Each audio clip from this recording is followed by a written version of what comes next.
Despertar Espírita, uma reflexão sobre o sentido da vida.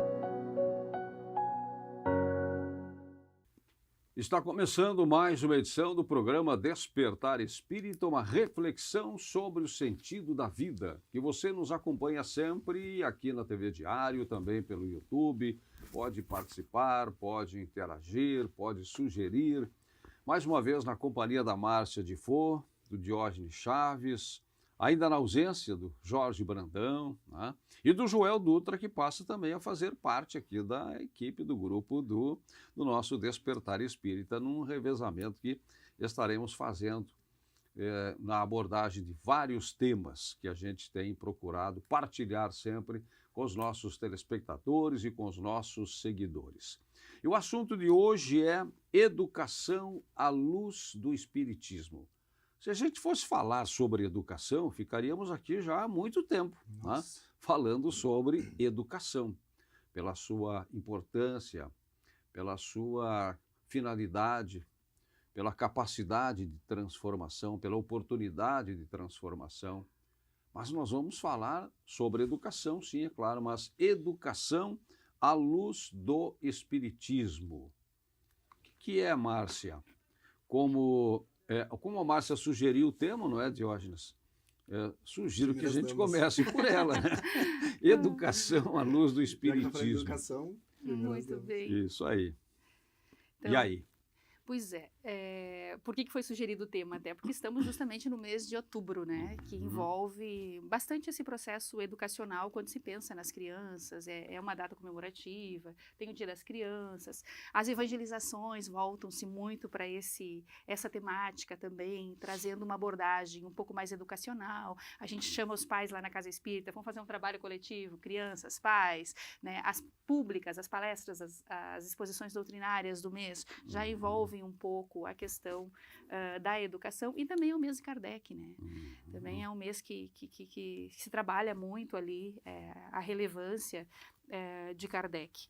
E por conta disso, esse tema é trazido nesse momento e se pensou nele, mas não apenas em razão da data, né? Porque educação é a solução para o nosso planeta em termos de evolução em todos os níveis, né? Educação é o progresso da humanidade, poderíamos assim dizer, ao ponto de a espiritualidade tratar de maneira muito atenta esse tema, essa temática na doutrina espírita. E não é por outra razão que Kardec trabalhou a proposta espírita. Kardec é educador nato, Kardec é um professor nato. Aos 24 anos de idade, Kardec propôs um plano de melhoria para a educação na França. Kardec já falava de educação de uma forma ímpar aos 24 anos de idade, antes de sonhar que seria Kardec enquanto encarnado aqui na Terra nesse momento. É claro que essa preparação já se estabeleceu previamente antes dele aqui estar enquanto espírito encarnado, porém, chegando aqui, esquecimento do passado, não tinha a total percepção do que seria o seu trabalho naquele momento ali. Porém, ele já se preparava e trazia um conteúdo fantástico para desenvolver o trabalho da doutrina espírita, que ela é profundamente e eminentemente educacional. Proposta de educação para o homem, né, a doutrina espírita. Então, Kardec já trouxe uma abordagem, quando se pega o opúsculozinho que ele trata desse plano de educação para melhoria na França, tu lê alguns trechos de Kardec ali, se a gente não elaborar que ali era Hipólito Léon Denisard Rivail, naquele momento aos 24 anos, a gente vai achar que é um texto espírita. Vamos conseguir associar perfeitamente, se pegarmos alguns parágrafos ali, isso é doutrina espírita. E ainda não era. Ainda era Kardec no processo educacional. Então, vê que isso está bastante difundido. E Kardec depois, quando se apropria do contexto espírita, da mediunidade, da informação acerca do mundo espiritual e se convence dessa proposta de maneira ímpar, ele conecta tudo isso. E percebe que a doutrina espírita só veio dar um plus, Só veio possibilitar uma ampliação de percepção aquilo que ele já entendia enquanto processo educacional para o homem e crescimento para o homem na humanidade. E já utilizava todas essas ferramentas enquanto pedagogo que era, né? Então, por essa razão, a gente trata um pouquinho agora de educação, para que possamos entender o significado de tudo isso, da intenção da espiritualidade, quando nos chama a atenção para esse tema tão importante para a humanidade. Pois é, quando a Márcia estava falando aqui, Diógenes, sobre Kardec, né, eu também fiquei aqui viajando, né, através dessas informações lá para trás. E claro que a Márcia tem plena razão, concordo plenamente com ela, quando ela diz que quando Kardec formula, né, algumas propostas como educador, ainda não vinculado ao estudo da doutrina espírita, ou a codificação da doutrina espírita, já revela traços depois que são, né, pontos de ligação, pontos de conexão entre o seu pensamento e aquilo que ele viria depois nos mostrar na grandiosidade do processo de codificação. Claro, porque são preparações que ele já vinha experimentando em encarnações passadas, né? E aí nos remete a Pestalozzi, que foi o seu grande educador, né? Foi decisivo na vida de Kardec, e que nos remete a Jean-Jacques Rousseau e tantos outros que precederam esta caminhada que culminou com Kardec, mas que vem de muito tempo para trás. Por isso essa conexão, né, dos ensinamentos de Kardec, eminentemente como educador, com o Kardec. Quer dizer, o professor Hippolyte Léon, Denisard Rivail, né, depois Kardec, uma conexão entre o mundo material, o mundo físico e as influências do mundo espiritual que ele já trazia. E aí nós vamos até onde, Diógenes? Caminhando nesse processo de educação como um todo e a educação à luz do Espiritismo. Kardec, o projeto, né, por trás da codificação, obviamente foi muito bem arquitetado e não poderia ter sido outro espírito, né, no gabarito de Kardec para poder vir cumprir essa missão. Ele já tinha um aprimoramento moral, intelectual, para poder entrar nessa sincronia de proposta que o Espiritismo trazia. Então, para ele, né, falar da educação espírita não seria tão complexo assim. E, claro, ele tinha um suporte ali nas bases dele, que era o Pestalozzi. E o Pestalozzi tem um pensamento dele que ele diz assim, que educação é o desenvolvimento progressivo e harmonioso das habilidades. Então, o que ele vai dizer?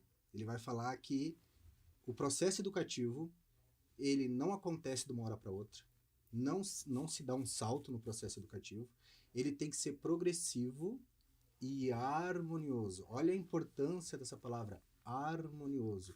E quando a gente fala em harmonia, a gente fala em equilíbrio, e aí a gente lembra de afeto, a gente lembra do fator emocional, que Pestalozzi falava muito, né? Ele costumava dizer, e que hoje, recentemente, a pedagogia vem dando conta disso, mas Pestalozzi, lá no século XIX, ele já falava que a criança só aprende quando ela está emocionalmente envolvida. Então, primeiro se conquista o coração da criança, para depois tentar tirar outras coisas mais complexas dela.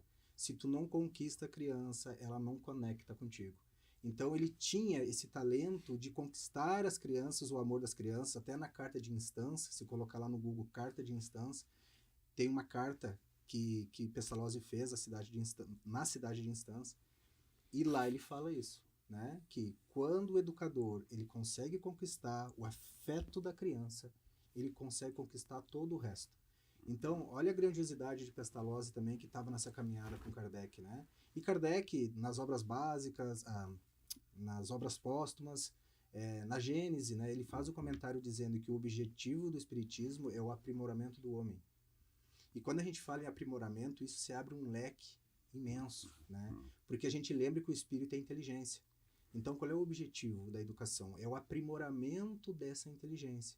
E aí nós podemos falar em inteligência intelectual, inteligência emocional, inteligência artística, musical, e aí a gente, né, tem vários tipos de inteligência. Mas o núcleo desse processo de desenvolvimento e de aprimoramento é a inteligência moral.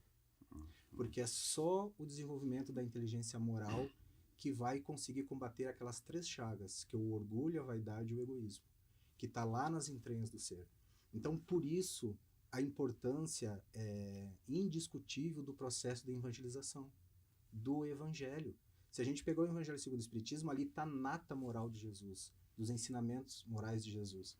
Então, quando a gente começa a conduzir a criança ao processo de evangelização, a gente está fazendo aquela parte que hoje, infelizmente, o Estado e tantos órgãos, né, que dizem que fazem um processo de educação, mas a gente vê mais uma instrução do que um processo de educação, eles não conseguem atingir, que é o lado moral que precisa ser desenvolvido. Então, a criança, num processo de evangelização, ela está sendo amparada e colocada num processo de aprendizagem nesse sentido, do processo moral.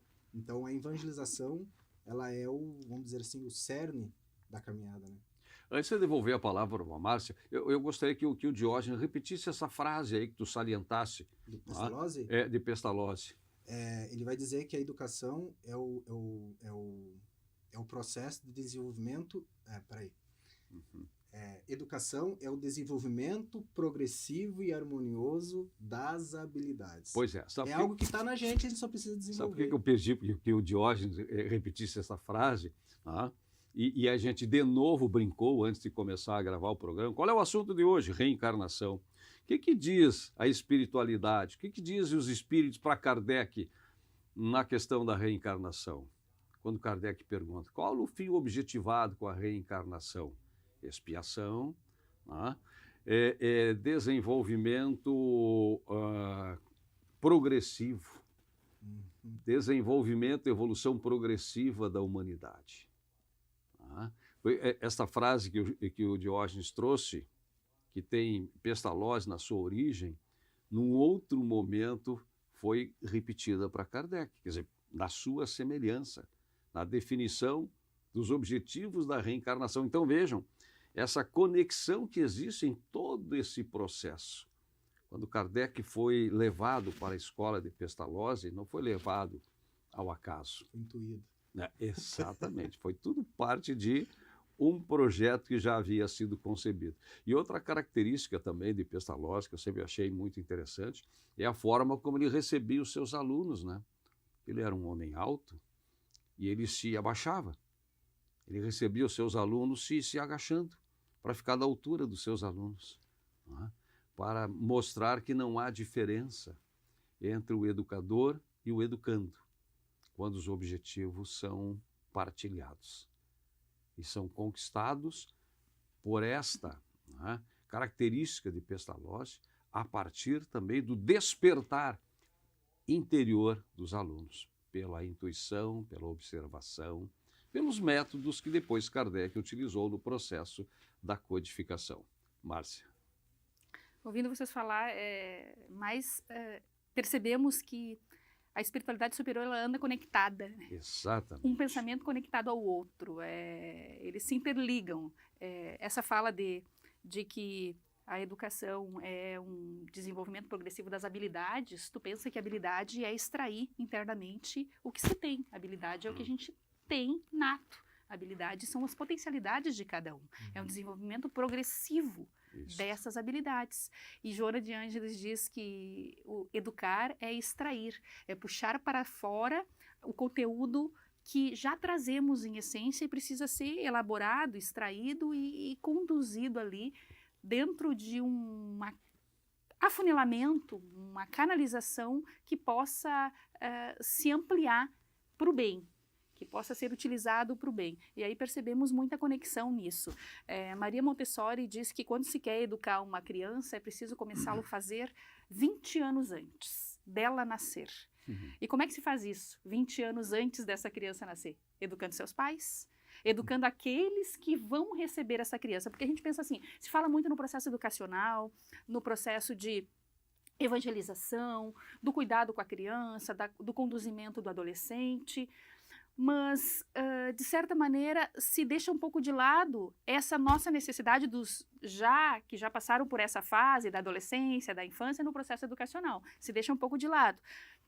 E normalmente se pensa que fiz tudo errado com os meus filhos e se esquece que está ali conduzindo almas, cada alma que chega ao seu contato, seja na condição de neto, seja na condição de outras crianças que a vida apresenta para nós, e nós que vamos, talvez, ali na frente, exercer novamente a maternidade, estar nessa possibilidade de recepcionar para um processo educacional. Então, essa fala de Montessori é bastante interessante nesse sentido. Esse processo de autoeducação é preciso acontecer, para que eu possa veicular o melhor de mim, para que realmente o resultado aconteça no melhor nível possível, tanto na evangelização, quanto dentro dos lares, nesse processo de troca de experiências salutares que vão conduzir qualquer indivíduo que se aproxime de nós ao progresso, qualquer indivíduo que participe das nossas relações ao progresso. E esse é um olhar necessário acerca desse tema, educação, para que não tiremos a nossa responsabilidade nesse processo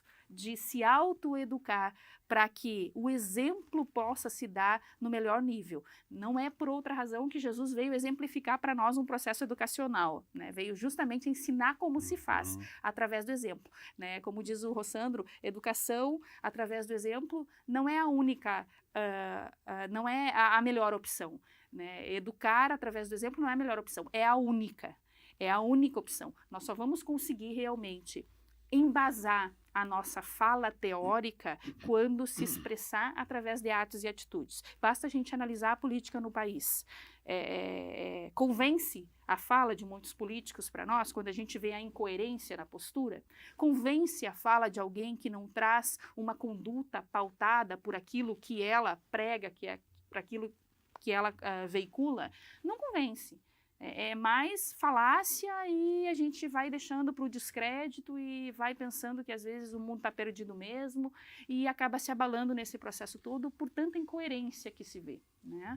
E o processo educacional, ele precisa ser avaliado nesse nível de compreensão. Emmanuel traz muitas abordagens a respeito da educação, né? Trazendo algumas falas bastante interessantes, dizendo que o processo educacional que se dá àqueles que estão em torno é a bússola que se possibilita aquela alma, para que ela não perca o norte, para que ela tenha noção. Não vai ser a salvação, vai ser instrumento para que ela se salve quando ela precise, nesse emaranhado de situações que a vida vai apresentar e convidar a ela a experimentar. E eu te ouvindo agora, a gente é educador e co-educadores. Ao mesmo tempo que o pai e a mãe ali são educadores diretos daquelas almas que estão sob o seu compromisso, mas eles também são coeducadores, até mesmo aqueles que não são pais, porque vai valer o nosso exemplo. Eu lembro uma vez que, quando eu comecei a evangelizar, eu fui num encontro de evangelização e uma evangelizadora falou assim, quem é evangelizador novato, recente? E eu era. Aí eu levantei a mão e disse, né? Daí ela disse assim, bom, quanto tempo faz? Eu disse, olha, faz uns 5 meses, mais ou menos. E ela disse, agora tu é evangelizador para sempre. Já era. Porque agora, uma vez evangelizador, sempre. Se a gente parar para pensar, todos somos evangelizadores no momento que a gente tem o conhecimento do evangelho e a gente está sabendo, né, como conduzir as coisas. Às vezes, o processo evolutivo dá umas travadas, mas a gente sabe o caminho.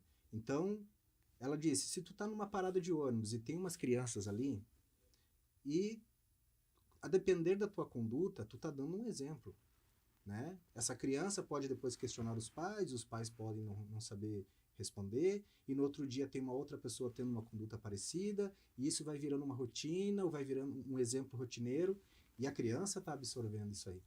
Então, nós somos também coeducadores no dia a dia, né? Quando nós estamos sendo observados, quando nós estamos servindo de exemplo. Chico, certa vez perguntaram para ele, não, acho que uma mãe perguntou para ele, quando que ela poderia começar a educar o seu filho, né? Porque ela recém tinha ganhado o bebê, né? E daí, Não, ela estava grávida. Daí ela disse assim, olha, eu estou com 9 meses. E daí Chico disse, mas tu estás com 9 meses atrasado. Acredito que seja isso, né? Que hoje ele estava dizendo, a gente já começa a educar desde o ventre ali, né? No afeto ali, com o pai, né? Cuidando dessa criança. Mas aí eu pensando nisso, eu conectei com o que a Márcia falou. Tá lá nos pais antes, né? Conforme eles vão estruturando esse ninho familiar para receber esse espírito. Como que os pais estão conectados? Como que está a relação afetiva desses pais? Na verdade, quando que começa a educar essa criança? Já no planejamento. Logo lá, quando eles iniciam o relacionamento, já com um propósito, com um compromisso, né? Vendo que não é uma brincadeira, que eles estão ali num compromisso, organizando essa estrutura para receber esse espírito que logo vem. Porque, infelizmente, o que a gente vê? Falta de planejamento, né? O casal se conhece hoje, daqui 2 meses, já estão morando juntos e já vem uma criança. A criança já cai num ambiente onde nem os pais conseguem compreender o que está acontecendo ainda. E aí, muitas vezes, a criança entra nessa falta de planejamento e ela acaba absorvendo, muitas vezes, um desafeto, brigas, conturbações, que se tivesse um planejamento melhor, talvez isso não aconteceria. E é isso mesmo. Então, a educação dessa criança já começa bem antes até mesmo do processo de gravidez, né? E, bom, nós terminou nesse primeiro bloco, vamos retomar em seguida, e eu quero propor aqui para a gente retomar, na retomada do programa, onde é que entra a doutrina espírita nesse processo de educação e principalmente de transformação, porque a educação tem que ser transformadora. Não é? Como é que o espiritismo pode agir? Qual é a função do espiritismo nesse processo de educação integral? Eu acho que essa aqui é uma grande questão. Estamos falando de educação integral, educação moral, educação espiritual, conhecimento da vida, das razões da vida, do sentido da vida. Vamos fazer um intervalo, voltamos em seguida em mais esta edição do Despertar Espírita, uma reflexão sobre a vida. Já voltamos. Despertar Espírita, uma reflexão sobre o sentido da vida. Pra você que quer viver em paz, família sorrindo, amigos contigo, isso é Causo Mais. Na Causo Mais, nós sabemos que a consulta com um médico especialista não pode esperar, que o plantão 24 horas adulto e pediátrico é fundamental, que os descontos em exames, atendimento odontológico, além de todos os benefícios que nosso cartão oferece, garantem saúde e tranquilidade pra você e sua família em todos os momentos. É Causo Mais. Há 30 anos, a Della Páscoa Engenharia segue sua trajetória com a missão de oferecer serviços de excelência aos seus clientes, apresentando soluções que possam melhorar a qualidade de vida das pessoas, encurtando distâncias e contribuindo para o desenvolvimento social e econômico de nossa região, através da infraestrutura, tecnologia e sustentabilidade. Della Páscoa Engenharia, há 30 anos transformando a cidade e região.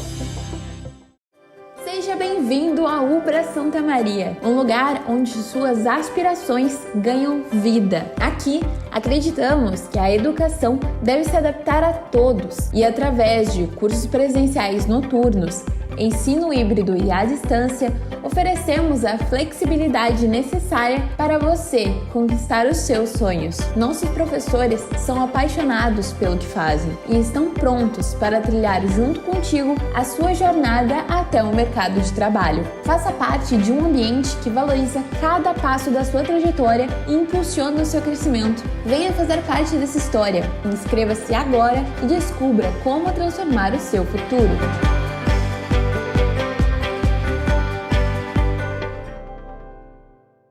Na Unicred, você encontra soluções financeiras para todos os momentos da sua vida. E tudo com atendimento personalizado para você fazer as melhores escolhas. Afinal, na Unicred, o cooperado é o verdadeiro dono do negócio e participa dos resultados. Conte com linhas de crédito, seguros, previdência, investimentos e muito mais. Além, é claro, do Unicred Visa, um cartão aceito no mundo todo. Quando você escolhe a Unicred, escolhe cooperar para um futuro mais próspero. Escolha diferente. Seja um cooperado Unicred. Está procurando um local para a realização do seu evento? No centro da cidade, o Avenida Tênis Clube conta com a estrutura perfeita para atender às suas necessidades. Formaturas, casamentos, festas de aniversário, palestras, convenções e muito mais. Contamos com diversos salões para todos os tipos de eventos. Confira em nosso site www.atc.esp.br ou ligue na Secretaria do Clube 30 3381 11. Faça agora sua reserva e garanta o sucesso do seu evento. Despertar Espírita, uma reflexão sobre o sentido da vida. Estamos de volta com o Despertar Espírita, uma reflexão sobre o sentido da vida que você acompanha aqui na TV Diário, também pode acompanhar pelo YouTube, nesta edição na companhia da Márcia de Fodo, Diógenes Chaves, discutindo educação. Educação à luz do Espiritismo. E aí? Onde é que entra o Espiritismo no processo de educação a partir da proposta de transformação ou de despertar para o sentido da vida? Eu penso que o Espiritismo nem sai do processo de educação, né? Tá fundido. Os dois termos estão fundidos para mim. A proposta do Espiritismo ela é profundamente educacional, né, para essa formação justamente do homem integral. E realmente é um desafio de como estabelecer esse conteúdo todo no dia a dia, nas demandas, na estrutura que a vida apresenta. Vivemos num planeta de provas e expiações, vivemos um drama social muito grande nos dias atuais, de maneira mais expressiva, porque a população aumentou muito.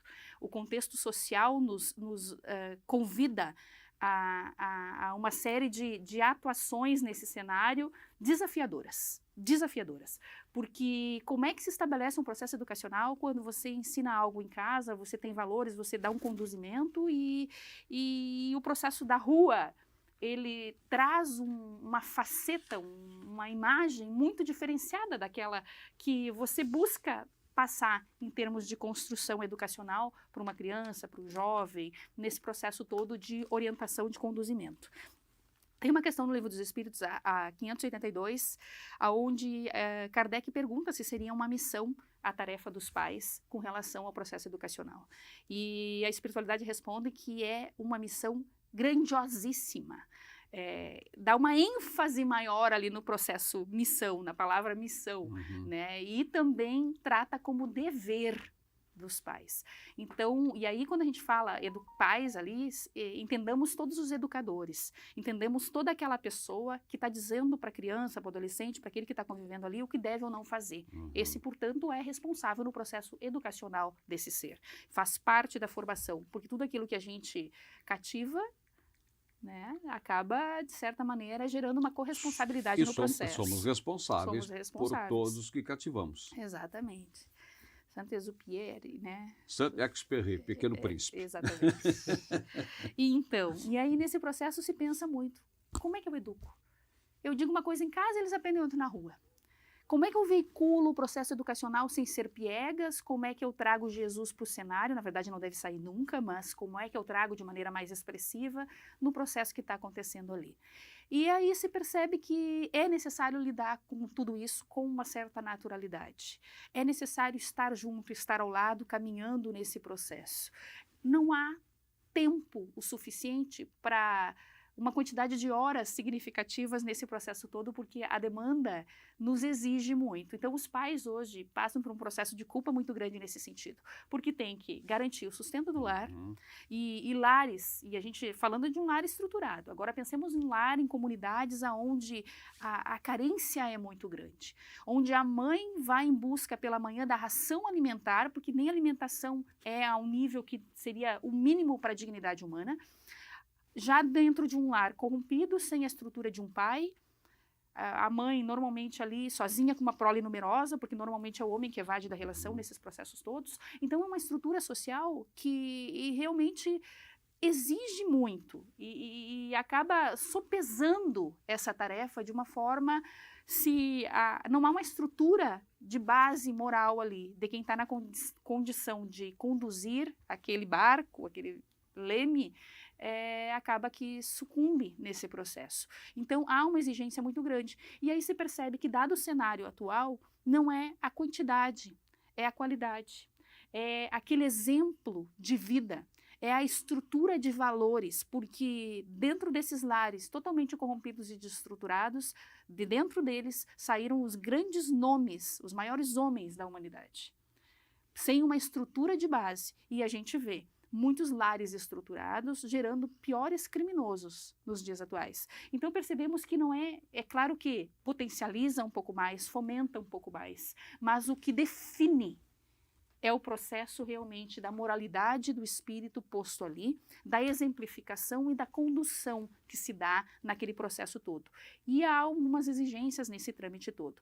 Aproveitar bem esse tempo importantíssimo. Está levando para a aula, já vai conversando. Como é que foi a aula, o que que fez, com quem conversou, dividiu o lanche com o coleguinha, comeu o lanche de alguém. E a gente vai identificando todo esse processo para identificar. Não é para ficar sondando, investigando, invadindo a vida da criança. Não, é para saber se ela sabe dividir, se ela acolhe, se ela tem dificuldades de convivência, se ela não está comendo qualquer coisa pela escola ali, aceitando coisas inadequadamente. E você vai estabelecendo o processo educacional, vai engendrando o processo educacional a partir do que a criança demonstra, a partir do que ela traz, para que a gente possa ir veiculando a dosagem adequada do conduzimento para extrair dela, como nos diz a proposta espírita, o melhor conteúdo que ela tenha. E assim vai se dando um direcionamento. Vai sair na rua, arranca as flores dos jardins e pisa nos canteiros e não tem o menor cuidado. E os pais vendo aquilo, às vezes, mudos, emudecidos, sem fazer o seu papel, sem cumprir o seu papel no processo educacional. Se está na rua, mas está na rua, mamãe, está na rua de todo mundo. Respeite. Se está na rua, pertence às pessoas de um modo geral. Se está por trás do jardim das pessoas, se está dentro dos pátios das casas, pertence às pessoas que plantaram. Respeite. A gente não pula para arrancar, a gente não arranca da rua, a gente aprende, porque no futuro eu vou trabalhar com dinheiro público, eu vou ter acesso a uma grande quantidade de coisas que é de todo mundo. E às vezes se tornou natural não ter um cuidado com aquilo que pertence a todos. E aí se percebe que é de base, é de berço toda essa construção. É claro que o espírito ele traz a sua realidade, o seu patrimônio passado, mas a crise da adolescência, a crise da moralidade está na proporção da melhor ou pior educação que se lhe haja dado na infância. Sempre existe essa problemática na adolescência, mas ela pode ser dimensionada de acordo com o processo educacional que se estabeleça. Pois é, a Márcia está falando na questão dos lares, né, com dificuldades, lares em tese bem estruturados, né, e muitas vezes talvez se possa pensar, né, que é preciso primeiro estruturar o lar para depois educar. Eu penso que é exatamente o contrário. Educar para reestruturar os lares. E aí quando falas na coisa pública, que é muito da prática das pessoas, outro dia eu passei e às vezes me dá vontade de parar o carro. Não paro porque até tenho receio da reação das pessoas, né? Mas uma pessoa já de alguma idade arrancando uma rosa para dar para uma criança, me deu vontade de parar o carro, mas não arranca a rosa. Quer dar uma rosa, bate uma foto da rosa, leva a foto e deixa a rosa ali no seu habitat. Mas é dentro dessa cultura de que o que é público não é de ninguém. Na verdade, o que é público é de todos, é de todos. E essa questão, eu estava aqui pensando, e quando a Márcia falava, eu acho que esse é o exercício que quem está em casa faz, quando um de nós fala, as pessoas ficam também concordando, discordando, elas ficam elaborando, né, os seus pensamentos. Eu acho que isso que é importante, eu acho que é isso que realmente a gente quer. E buscando de novo o exemplo do mestre, porque Jesus não foi buscar os seus mais próximos naqueles que estavam na elite da sociedade onde ele nasceu. Não, ele foi buscar no pescador, que era marginalizado, no cobrador de impostos, né, que era atacado, criticado pelos seus próprios companheiros. Foi buscar nos que tinham problemas, para que fizessem a sua corte, digamos assim, e a partir deles estabelecesse todo o seu processo educacional.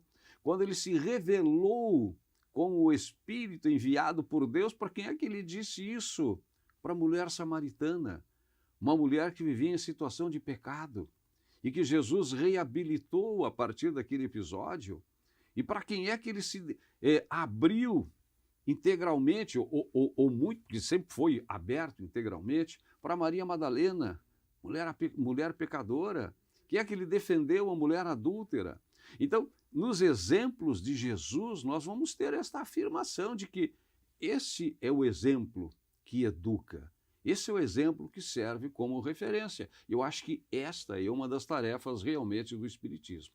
Mostrar que para tudo há uma oportunidade, dentro daquilo que a gente traz e daquilo que a gente vai levar. Não existe processo educacional se não existe uma referência. Referência. Né? A referência, porque todos precisam de uma referência. Né? O aluno precisa de uma referência, que é o professor. Né? Os filhos precisam de uma referência, que são os seus pais ou seus cuidadores. O profissional lá dentro da empresa, ele precisa de uma referência, que é do seu líder, do seu gerente, do seu diretor, alguém que dá norte, alguém que dá limites, alguém que estabelece as hierarquias. Então, não existe processo educacional se não houver consciência de hierarquia, de disciplina, de limites. Porque quando a gente perde isso, a gente fica numa selva. A gente perde o sentido da própria existência e do próprio papel como indivíduo, como espírito. Então, sempre vai haver alguém mais inteligente que a gente, mais evoluído que a gente, mais esclarecido, com mais experiência, que está ali para dizer, meu amigo, calma, eu vou te dar um norte aqui. Ele não vai fazer por nós, mas ele vai nos dar uma orientação. Como o próprio Jesus disse, eu sou o modelo e eu sou o teu guia. O modelo é de servir como exemplo, como tu falou, da gente pegar alguém como exemplo, mas tem que ser um exemplo positivo. Essa referência ela tem que ser positiva, mas infelizmente a gente costuma ver referências negativas, né? Tu trouxe essa questão da flor, algo que eu vejo bastante. Eu estou no centro lá e quando eu vejo uma mãe, ou um pai, ou um adulto na mão de uma criança, atravessando fora da faixa de travessia, correndo no meio dos carros. E aquela criança sendo arrastada assim, e desviando os carros e correndo. A criança não pode nem correr, né? Porque ela só vai pisando no ar, assim, ela vai puxando. Com a faixa de travessia 5 metros à frente. E aí, o dia que essa criança começar a passar fora da faixa da travessia, ela teve uma referência. Uma referência não só daquele adulto, mas uma referência social. Ela vai andar sozinha, né? Vai chegar um momento que ela vai precisar atravessar sozinha. Exatamente. Ela vai carregar essa referência. E a referência social também. Porque ela vai ver outros fazendo e isso vai reforçar. Não, realmente, não tem problema. Não dá em nada. Não dá nada. Então, a referência, ela é muito importante nesse processo. Quando fala essa questão da educação, normalmente a gente vê a educação sendo implantada como se estivesse construindo a casa pelo telhado. As pessoas costumam dar muito valor para a questão intelectual, para o desenvolvimento intelectual. Como que vai ser meu filho? Né? Ele vai ser advogado, ele vai ser médico, ele vai ser juiz, será que ele vai ter uma boa casa, será que ele vai ter um bom salário, será que ele vai estar estabilizado? Será que ele vai ser um homem ou uma mulher ali bonita, bem apresentado, vai ter um nome relevante? Aquela preocupação, e não tem nada de errado aí, tá tudo bem. Sim. Mas a questão é o seguinte, quando que de repente vão se preocupar, por exemplo, e quando ele dá um problema no casamento e ele for passar por uma traição, por exemplo? Como que ele vai reagir a isso? E se ele está empolgado no trabalho dele, de repente a empresa quebra e dá um aviso para ele? Como que ele vai lidar com isso? Né? E se dá uma crise no governo, ele entra num problema financeiro, né? Como muitos está acontecendo, pessoas do campo suicidando porque eles se desesperam, porque deu algum problema lá com o governo e eles ficam sem chão. É nessa hora que o processo de educação moral, psicológico, emocional, vai fazer muita diferença. Né? Quando tu trouxe ali a questão do homem integral, corpo, mente e espírito. A gente compreender que nós temos um corpo que precisa ser respeitado, principalmente nos seus limites, porque quando a gente extrapola os limites da capacidade do nosso corpo, nós causamos o adoecimento físico. Nós temos a questão da mente, que é o autoconhecimento, se conhecer, né? saber por que pensa o que pensa, sente o que sente, age da maneira que age, é ter conhecimento sobre si, e a questão espiritual, que vai atingir os valores, né, o desenvolvimento das virtudes, encontrar um sentido para a própria existência, dar um contexto para a própria existência. Então, literalmente é isso. Se a gente deixar algum fator desse de fora, a gente fica manco no processo educativo. A gente precisa ter essa amplitude dessa tríade, e o Espiritismo nos traz isso. Ele coloca sempre em pauta essa questão. O corpo como um instrumento divino, como um presente de Deus, né? A mente como aquele elefante que precisa ser domado, né? E a questão espiritual, a essência do ser, né? Que está ali num processo evolutivo e que ele precisa ser desenvolvido. O apóstolo Paulo dizia, né, que o corpo é o vaso sagrado da alma. Olha a conexão, né, da importância dentro do que o Diógenes está fazendo, dentro da nossa condição de dualidade, né, seres dualistas que somos, corpo e alma. Preservação do corpo, pela responsabilidade até que o nosso corpo tem de abrigar aquilo que é a nossa essência, que é o nosso espírito, que é a obra de Deus. Em última análise, o nosso corpo, e nós somos criadores de corpos, como humanos, nós temos a capacidade de criar a vida, de gerar a vida, nós somos fruto da união de um homem e de uma mulher, os nossos filhos também são processos, né, do nosso poder de criação no campo humano. Mas para quê? Para realçar, para compreender, para abrigar a nossa verdadeira essência, que é, né, a nossa condição espiritual. Perfeito. E aí entra a obra de Deus. É necessário se atentar muito para essa questão trazida também pelo Diógenes do equilíbrio, né? Uhum. Da moralidade, as asas do conhecimento e as asas da moralidade. A própria espiritualidade nos chama muita atenção quanto a isso. E se percebe, às vezes, uma falta de atenção nesse sentido, se trabalhando muito a intelectualidade realmente, né, em detrimento da moralidade. Até mesmo, e aí trazemos um pouco para a nossa filosofia, até mesmo no movimento espírita, às vezes, se busca uma intelectualização, né? A gente vai trabalhar lá as propriedades do espiritismo, as funções principais da questão do movimento planetário, a vida em outros planetas. E às vezes a criança, ela vai para a escola, ela faz bullying com o coleguinha gordinho, ela não sabe diferencia por classe social, ela tem dificuldades de relacionamento. Ou seja, até que ponto eu estou moralizando esse ser, em essência, e não estou apenas intelectualizando ele em conhecimentos. A gente percebe crianças no movimento espírita, e como eu tenho várias crianças, a gente convive com muitas, se perguntar qualquer coisa a respeito de vida em outros planetas, de continuidade da vida, das propriedades do perispírito, muitas delas conseguem com propriedade trazer essa informação toda.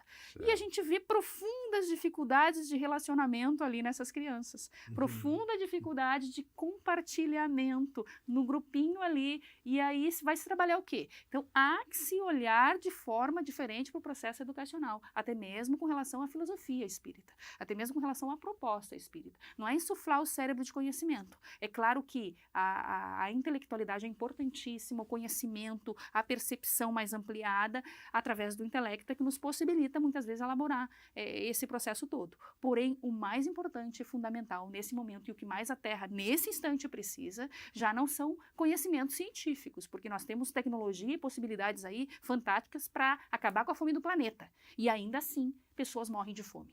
Então, se percebe que a moralidade está muito sendo deixada de lado, e nós precisamos trazer um pouco mais essa discussão, até mesmo para o movimento religioso, para as agremiações, para que a gente possa direcionar de uma forma melhor todo esse conteúdo. E tu sabe, Márcia, que a gente está vivendo um período, linkando com o que tu está dizendo, a gente está vivendo um período de ideologizações, né? A gente tem uma guerra ideológica, né, sendo implantada, infelizmente, na humanidade. Vamos falar mais específico aqui no Brasil, né? É uma guerra ideológica. O que é uma ideologia? É uma ideia que tu tem de uma verdade que tu constrói. E aí nós concordamos com essa verdade, que ela se torna relativa, e nós pegamos essa verdade relativa como uma verdade absoluta. E ela tem que ser assim. Então a ideologia, ela tende a ser muito complicada, porque ela constrói muitas verdades relativas. E a gente sabe que a verdade é uma só. E isso entra também na questão da moral. A moral se torna relativa.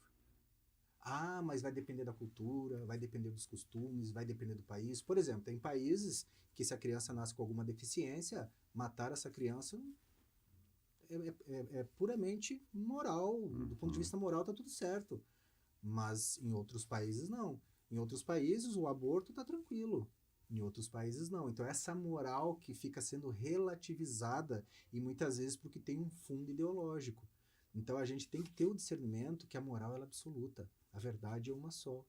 Né? Se existe uma lei absoluta para a física, vai lá infringir as leis da física para te ver. Sobe num prédio e se atira, vê se tu vai voar. Não vai. Vai infringir as leis da química. Se existe uma lei absoluta para física, para química, para biologia, para astronomia, não vai existir uma lei absoluta para nossa conduta, para as nossas ações. A gente está inserido nesse processo universal de Deus. Por que a gente seria uma exceção dizendo que a conduta moral seria relativizada? Né? Então, muitas vezes acontece isso, uma certa resistência, porque enquanto eu estou dizendo aqui para Márcia, de repente tu pode agir assim, não, mas dentro da minha concepção, não. E quem é que discute isso? Quem é que vai lá dizer, não, Márcia, tu tá errado? Aí gera uma discussão, uma guerra ideológica ali por causa disso. E aí a gente fica buscando respostas, alternativas, caminhos, e esse tem sido o grande desafio da humanidade. Que aprimora o ser. Buscar essas respostas está nos aprimorando. Está nos aprimorando. Só que nós estamos ainda muito atrasados. Nós estamos na infância. Porque eu acho que a questão toda é dimensionar o que nós somos. E esta polarização, essa ideologização. Fala, Márcia, o que é? Idealização. Nos remete Ideologização. Juntos a gente vai buscando. Mas também traz umas palavras que elabora uma palavra nova. Tá certo. Mas isso aí nos afasta. E nós precisamos nos aproximar de que forma? Através da nossa busca pela espiritualidade. Nós temos referências, né, Vicente? Nós temos referências. A questão toda, quando se materializa, a gente reduz a nossa capacidade de encontrar alternativas. Quando a gente expande a mente, aí vem o papel, né, o que não pode é ser omisso. Né? Sem Tem dúvida, que usar essas referências sem dúvida. ampliar. Eu acho que isso que pode nos aproximar. Exatamente. E aí vem o Espiritismo, vem as demais religiões, vem o processo de ampliação da nossa capacidade de perceber, de agir, de interagir, de transformar. Porque esse é um mundo, como aqui já foi dito, né, com grandes avanços tecnológicos, notáveis. Os avanços tecnológicos são notáveis, mas com muito atraso moral ainda. E essa é a grande questão, essa é a diferença, esse abismo que existe, é que acaba nos dificultando. Exatamente. Muito bem. Estamos chegando ao final. De mais desta edição. Com certeza. Vamos lá. O que temos como recado final, como recado para deixar para os nossos ouvintes, até como tema de reflexão em casa? O que eu diria a respeito da educação, né? Essa fala que eu trouxe agora também, interrompendo você, Vicente, com relação à omissão, né? Temos referências, não podemos ser omissos nesse processo, precisamos estabelecer limites para nós, o que me cabe, o que me convém, o que eu devo fazer, qual é o certo, como é que eu conduzo, como é que eu educo. Eu tenho uma tarefa grandiosa e a espiritualidade nos diz que a maior tarefa dos educadores, dos pais, é conduzir o indivíduo a Deus. Dar possibilidades para que ele realmente cresça nesse processo, para que ele tenha as bússolas necessárias para o crescimento. E para isso há que se ter limites. É necessário conduzir almas que trazem toda uma bagagem ao melhor. E como é que se faz esse processo educacional? É preciso realmente trazer o nosso íntimo para o processo, estabelecendo aquilo que é o melhor. E muitas vezes o melhor vai ser tirar a chave, vai ser negar, vai ser dizer os nãos necessários, vai ser dar o conduzimento necessário para que realmente essa criança, esse jovem, esse adolescente, ele não seja engolido pelo mundo, para que ele tenha as referências necessárias. Eu não posso soltar demais o papagaio, a pipa, porque senão ele cai. Eu não posso puxar demais, porque senão ele não voa. Eu preciso ter o cuidado de veicular esse processo educacional para que eu não prenda demais e ele não tenha autonomia sobre si, mas para que eu também não solte demais e o mundo soterre ele no processo ali, porque ele não vai saber dizer não para as adversidades da vida, não vai saber lidar com os dramas emocionais que a vida vai apresentar. Na menor crise possível, ele realmente, às vezes, acaba cometendo um ato impensado. Por quê? Porque não sabe lidar com as emoções, não sabe lidar com o processo. Então, o processo de educar exige participação no momento que se está estabelecendo ali. Divisão de tarefas em casa, participação nos momentos que se tenha, um olhar um pouco diferenciado nesse processo todo. Como disse Jesus, né? Maria sai para... Depois daquele episódio no templo, Maria sai para... O episódio do templo onde Jesus conversava com os doutores da lei, Maria se preocupando com o processo educacional, porque recebe um doutor da lei na sua casa que se antenou com a grandeza daquele jovem e vem trazer aos pais ali que aquele jovem poderia ir trabalhar no templo, poderia estudar no templo, porque já tinha um potencial. Maria, preocupada com isso, vai ao templo conversar com os doutores da lei ali para ver se alguém poderia educá-lo, se haveria um educador, se haveria possibilidade de Jesus se incorporar de uma outra proposta para a sua vida. E aí Maria, quando retornando ao lar, isso está em Boa Nova, capítulo 2, Maria retornando ao lar, Jesus esperando na porta. E aí pergunta para ela, o que esperas de mim, mãe? Acaso não percebeu que eu já estou em comunhão com o Pai? E aí Jesus entendendo, e ele, não, meu filho, eu quero o teu bem, eu quero o teu futuro, uma educação melhor. E aí Jesus traz a chamada de atenção para a mãe ali com carinho, com singeleza, mas dizendo que a melhor educação é o lar.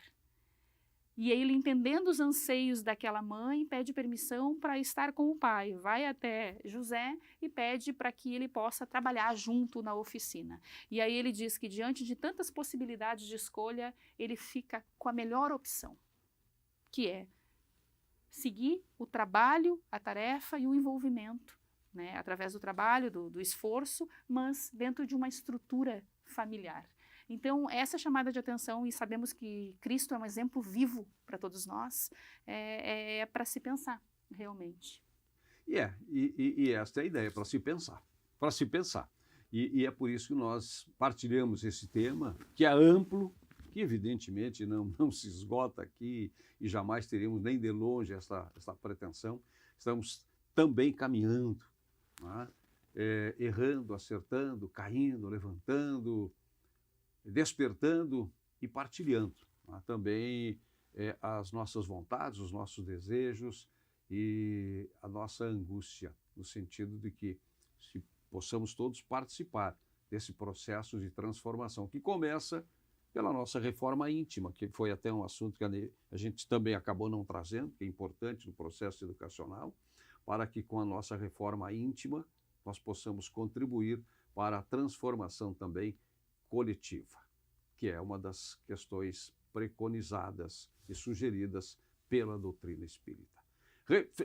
Despertar Espírita, uma reflexão sobre o sentido da vida, e foi o que mais uma vez nós fizemos, vai ficando por aqui, mas a vida continua, nesta e em outras dimensões. Obrigado pela companhia, até o nosso próximo encontro. Despertar Espírita, uma reflexão sobre o sentido da vida.